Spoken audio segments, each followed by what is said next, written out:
Today, we are going to train your English voice with possessives.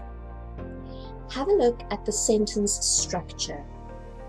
We have the noun, followed by of, followed by the subject, mine, yours, his, hers, ours, and theirs.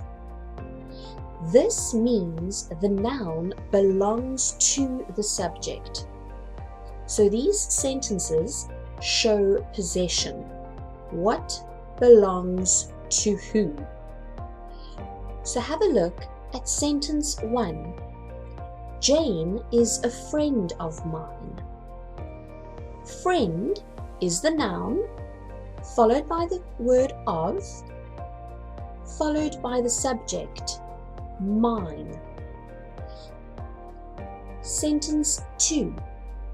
That dog is one of ours. 1.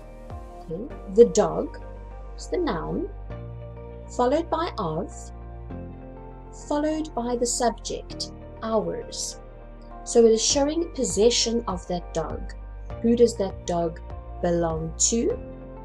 It's one of ours. Sentence 3. It was a good idea of yours to leave early. Idea is the noun, followed by the word of, followed by the subject, yours. It is showing possession of that idea. Who does it belong to? You. We use own to speak about things that we will do ourselves instead of someone doing it for us. Have a look at the sentence structure. We have the verb, followed by the subject, followed by own, and then the noun. Verb, subject, own, noun. Have a look at sentence 1. Jane cuts her own hair. I would never cut my own hair. So here we have the verb cuts, followed by the subject, her, followed by own, and then the noun, hair. So that sentence shows that she is going to do it for herself instead of someone else. So she is not going to the hairdresser. Sentence 2.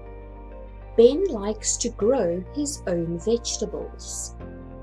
Grow is the verb, followed by the subject, his, followed by own, and then the noun vegetables. That sentence shows us that Ben is going to grow it himself rather than buying the vegetables from a supermarket, for example. Sentence 3. Jane and Ben drive their own children to school. Here we have the verb drive, followed by the subject, their, followed by own, and then the noun, children. This sentence tells us that Jane and Ben are driving their own children. They are not having somebody else do it, or perhaps a bus. They are doing it for themselves. So all of those sentences show that those people are doing things for themselves instead of somebody else doing it. And the word own tells us that. Excellent job with possessives. Well done. Goodbye.